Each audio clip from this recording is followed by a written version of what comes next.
Voici en images l'objectif du programme de lutte anti-érosive ou PLAE. Restaurer 45 000 hectares de paysages forestiers avant 2027.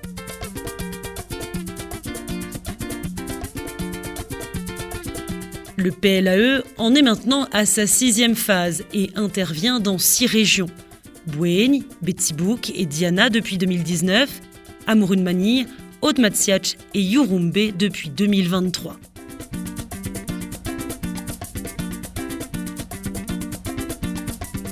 Le PLAE est un projet au sein du ministère de l'Agriculture et de l'Élevage, intervenant dans 27 communes rurales réparties dans les 6 régions.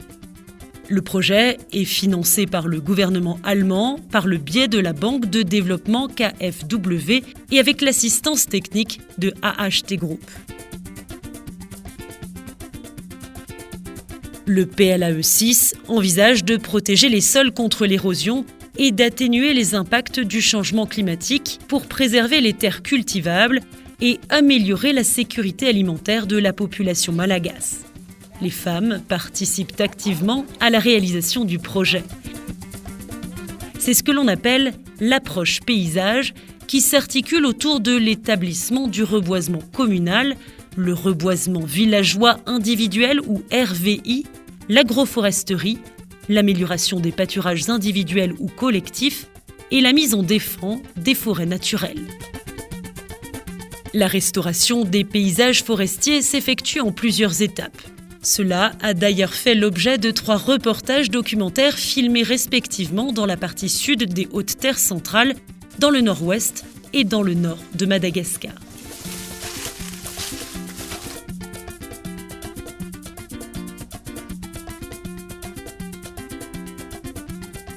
L'identification et la délimitation des terrains à reboiser permet de s'assurer que les terrains ne font pas l'objet d'une demande ou d'un litige foncier. Ensuite, on prend contact avec les responsables et la population pour identifier les paysans qui seront à la fois partenaires et bénéficiaires du projet. Enfin, on entame la préparation des pépinières. Les images du premier reportage ont été prises dans les régions Amurun Mani, Haute-Matsiach et Yurumbe.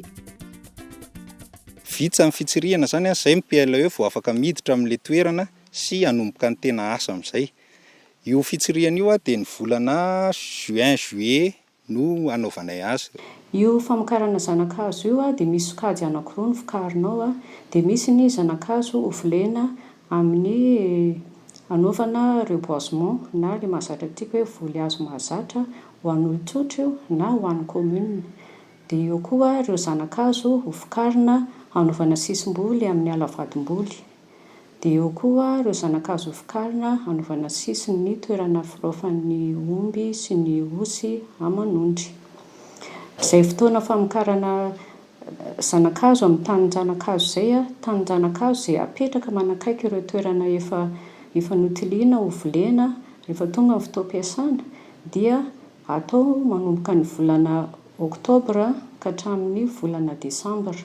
Dia ao anatin'izay be dia be ny asan'ny arana tamin'ny PLAE hatramin'ny fitsirihana tany ireny manahoana ny toetoetry ny tany ara-panjakana dia tonga hatraty amin'ilay fanampiana base tombontsoa mitazona ny zo fizakamanana an'ilay tany na io titre foncier na karatana. La phase préparatoire permet également d'identifier les problèmes environnementaux ainsi que les inquiétudes de la population des régions d'intervention. En 2030 mety ho tonga aty Haute-Matsiatra ilay tany raha ohatra ka tsy mivadika zao lalan'ny fanombanan'ny tontolo iainana zao. Raha ny fahitantsika ny fivaovan'ny toetrandro, misy ny oram-be sy ny sisa manimba ireo sahandriaka manodidina ny lemaka io ka izany indrindra no ataony tetikasa ny programan'asa PLAE 6 ao amin'io commune voakasika ny lemaka be mazemina io satria dia mivoatra isan'andro izay fasimbana teraky ny rotsakorana izay teraky ny riaka ka mahatonga ny fasika eny amin'ny tanimbary ka dia mbola tsy tody eny izay fasika izay dia fisorokana zany ity programa anasa ity ho anay ato amin'ny faritra. Na dia teo aza ireo fototra fitrasa fanorana zany ireo barazy efa tafapetraka dia ohatrany hoe laozany rano lasa le rano indray no aty ambany an'ilay nivoan'ny barazy. Efa mizaly ny fandresy mizaly ny hanaova trano dia tamin'ny taloha zao taina omby gna resinay etoy zany zava-dehibe jerena raha zay raha dinina fiapro jusque amin'ny paramandeha aky zaly.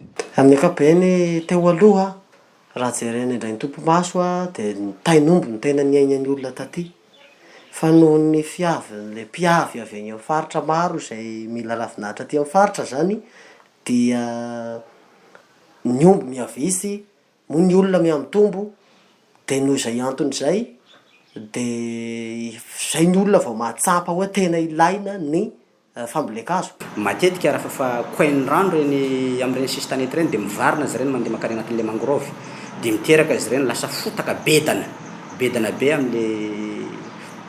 amin'ireny sisina mangrove ireny dia miteraka fahafatesan'ilay trondro ihany koa. Cette situation alarmante mobilise la population des communes à préparer annuellement des pépinières et des centaines de milliers de jeunes plants pouvant couvrir quelques centaines d'hectares de terrain. Tena na risika ny olona zany ny amin'ity resaka fambolekazo ity. Porofon'izay rehefa taorian'ny fanentanana dia misy moa ny fetra izay kendreny tetika asa dia azo lazaina hoe tratra ny tanjona ary mbola maro aza amin'ireo olona izay nanaovana fanentanana no mbola najanona hoe alay amin'ny taona manaraka indray vao miditra ao anatin'izay zavatra izay satria efa feno efa tratra zany ilay tanjona manoloana izay taorian'ny fanentanana. À Ambalava, au Tienne-Paris, la commune de Bessou, complètement déboisée, prépare annuellement 186 000 jeunes plants pour couvrir une superficie de plus de 100 hectares. La commune d'Yarinsen, toujours à Ambalava, au Tienne-Paris, privilégie l'agroforesterie et envisage de produire chaque année 140 000 jeunes plants. Isan'ny tena sakany lehibe aloha zany ary mametraka hiahy mpamboly ny fiovavan'ny toetr'andro indrindra fa ny tanin'andro zao. Raha hita mihitsy ary zay fa agnisan'ny hoe mampiahy ny mpamboly anazy zany dia matetika mamaky tratra ny mpamboly hazo ny safisian'ny orana ara-dalàna. Voalohany raha ny eo amin'ny sehatr'asa ataontsika hoe fambolekazo fotsiny ohatra dia anisany ataontsika hoe fiarovana ny tontolo iainana ka ny tontolo iainana voaro dia anisany antoka fiatomboan'ny fampitomboana ny vokatra ny hazo vovoly dia anisany miantoka ny fandanjalanjana ny fisian'ny rano.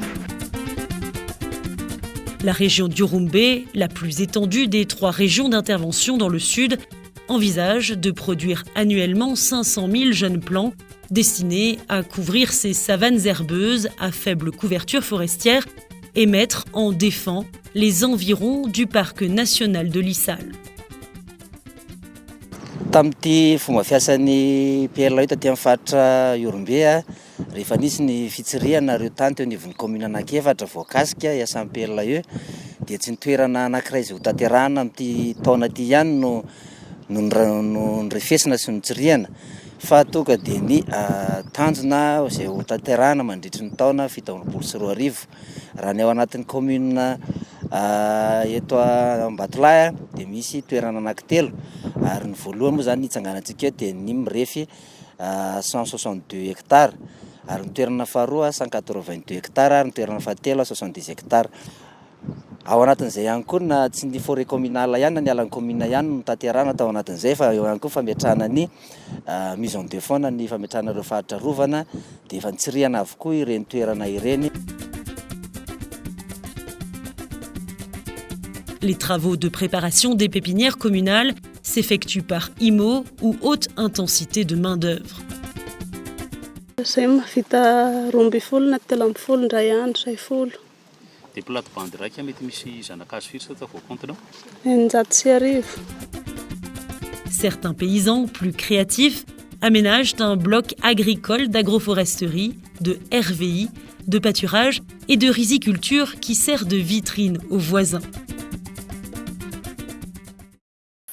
Fa rehefa tafapetraka tokoa izay zavatra rehetra tiana atao eto izay dia mino aho fa toerana ray izay azo akana tahaka ty zany a rehefa afaka taona vitsivitsy, afaka herintaona, afaka roa taona, dia anisan'izay ty zany reo atao karazana vitrine araka ny voalazanao zay a, ahafahan'olona mijery sy maka tahaka an'izay zavatra tsara azo alaina tahaka. La restauration des paysages forestiers en partenariat avec le PLAE constitue une opportunité d'apprentissage pour les populations des communes d'intervention. Nganahy taloha ma zao da fa mbolena ihany fa sisy meta sy ny zao fa da fa zay tiana hagny azy. Ki zao hay zao mahaharaky anazy zao kininy kaiky ny hektara raiky. Satria misy fiofagnana, misy mpanentana. Efa rehokanay eo tanàna aloha dia maro ny manao an'ilay izy. Satria mitohanan'ny PLAE resaka zanaka traka hay dia tapa-kevitra aby ny olona fa sady ho voky no hanagna tombo-tany ihany koa. Zava-dehibe ilay izy satria amin'ny ankapobeny manenjika atsika any amin'ny 2500 hectares surface reboisée zany tena. Fa amin'izao fisian'ny PLAE zao zany dia lasa eritreretina mitombo be ilay izy ho any amina 4000 hectares.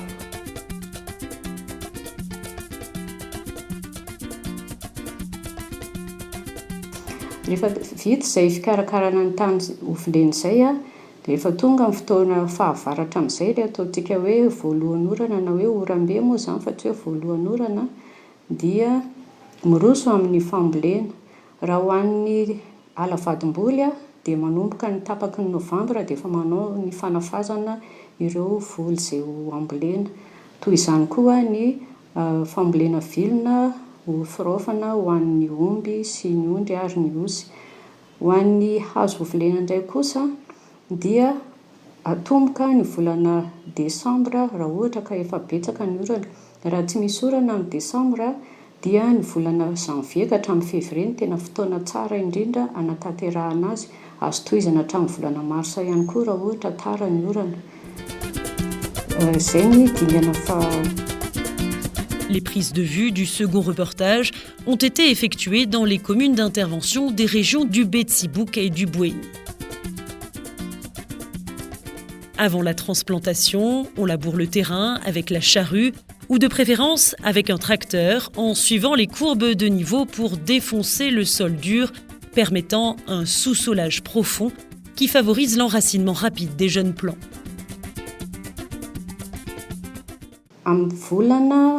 Desambra raha ohatra ka avy ara-potoana ny orana dia efa atomboka izay asa izay satria ny angadin'omby sy ny tracteur dia mila tany somary efa mandomando vao afaka atao ny asa.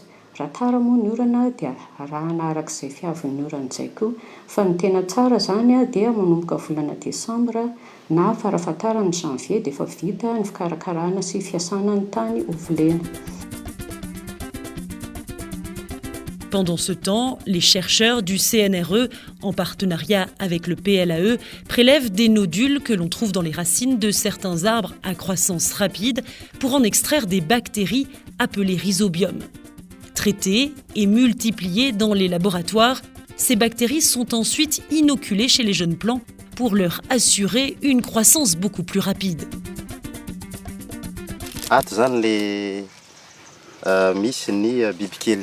Tsy tamaso zay tao anatin'ilay vohitra kely hitantsika tary amin'ny tanjanakazo teo ka ny ataontsika zao zany ho alaintsika ty reto bibikely tsy tamaso reto hitondrahantsika eny amin'ny zavamaniry zay mbola hita fa da tanora de tanora dia moatsofoka atsika ato zany le makitsika dia apetraka atsika sabon'ny 3000 litatra eo amin'ny vodin'le zanakazo dia atao ohatr'izay daholy izy rehetrarehetra. Pour restaurer les paysages forestiers, on introduit de nouvelles variétés tout en privilégiant les espèces autochtones. Dia ezahana ao anatin'izay ny hoe mampiditra indray mamerina indray ireo hazo zanatany zany ao amin'ireo le toerana ambolekazo. dia ohatra zao ty azo anankiray raisintsika ty tia hitantsika any amin'ny alamando indrindraindrindra ty le antsointsika hoe ramby. Ny tena tiako tsindriana dia hoe sarotra be mihitsy ny mamerina amin'ny laony indray ny ala voajanarintsika rehefa potika izy satria ny hazo ny zanakala zany dia sarotsarotra volena satria raha le hazo mahazatra hoe fanaovana reforestation sy reboisement dia hitantsika fa mora ny mamokatra azy ary mora ny mamboly azy, fa ny hazo zanatany mila le tontolo manodidina izay ilaina izy na le hoe ambiance forestière zany mila an'izay izy zany vao maniry ka raha ohatra mametraka anazy ety amin'ny pépinière ianao dia mila manaja an'izay nefa sarotsarotra ihany izay.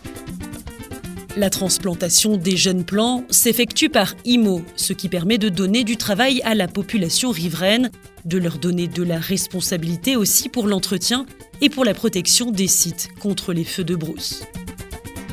Ny ezahana natsona zany isaky ny fokotany ny vahoaka isaky ny fokotany anatevina n'ilay fambolena satria raha ohatra ka misy ny fahamaizana sotra zany dia ireo olona ireo ihany tsy maintsy hovinjena hamonjy ny famonoana hafa raha ohatra sanatria ka misy ny fahamaizana. Ao amin'ilay fambolekazon'ny commune na ny ala communal kosa dia amin'ny alalana travaux IMO zany nentina nataterahana an'ilay fambolekazo hanetanana ny olona manodidina rehetra zany eo amin'ilay toerana sady ho fandraisana anjara zany ny tetikasa amin'ny eo amin'ny fiveloman'izy ireny amin'ilay resaka tampinasa zany ary ihany koa fitsinjovana sady hoe mba hatsapa fa tompony zareo. On sensibilise également la population à pratiquer l'agroforesterie et l'aménagement de pâturages améliorés.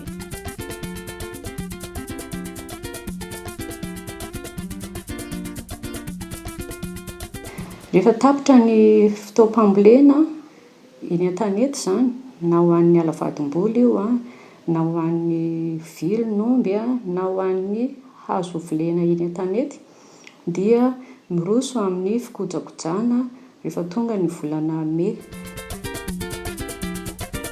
Le troisième reportage sur l'entretien des sites de reboisement et sur la protection contre les feux de brousse a été effectué dans les régions de Diana et du Betsibouk. Le plus important, c'est la protection contre les feux de brousse par l'aménagement de pare-feux.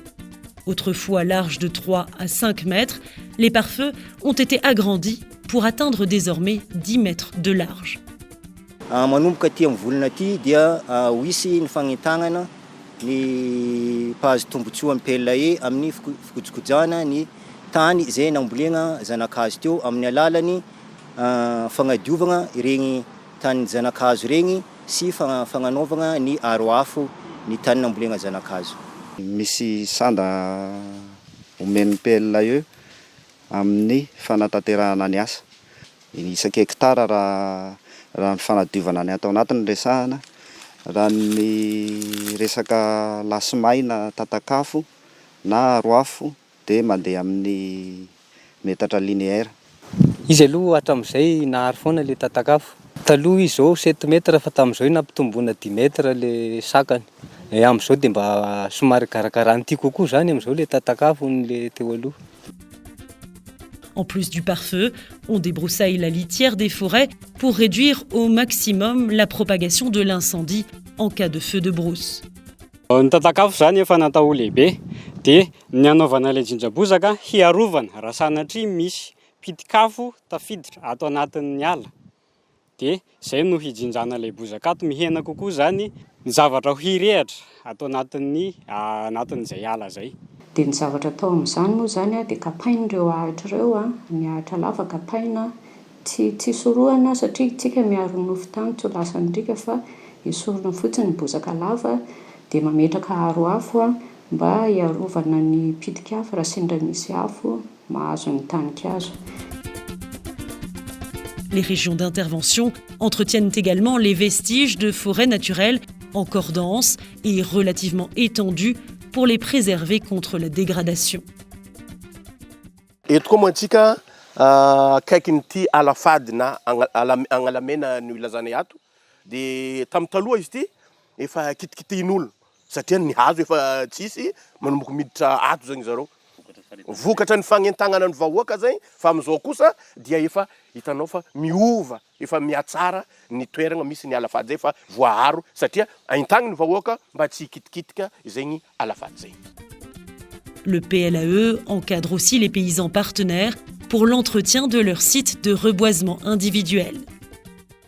Afanabe kakazo za hitanareo fa misy 5 hectares ao fa maventy fa azo atao na chevron io na charbon fa mety mbala manao itsabo fo zegny za jusqu'am'izao. Manjava ny mafimafy ny mampamafimafy ny manjava zegny mikaratsaka jiaby agnatiny ao mangala rô kakazo ariagna amin'ny sisiny bako amizay tsara zahagna mafy asa amizigny mitsabo karaha mba moramora hitako mafy izy fa ny vita tsara zahagna. Ny famarana anazy moa dia ny fanaovana tombanezaka ny asa vita mba ahafahana indray manomana ny taom-pamokarana manaraka sy manatsara ihany koa ny fomba fiasa amin'ny taona manaraka. Les expériences des régions du Nord peuvent servir de référence aux régions Amourune-Mani, Haute-Matziach et Yorumbé qui, elles, sont en début de partenariat avec le PLAE. Au bout de quelques années, dans les régions du Betsiboug, du Bouégne et surtout de Diana, qui est l'une des régions les plus vertes de la Grande Île, les forêts secondaires créées par l'homme se fondent dans le paysage naturel, formant une nouvelle biodiversité où les oiseaux viennent installer leur nid.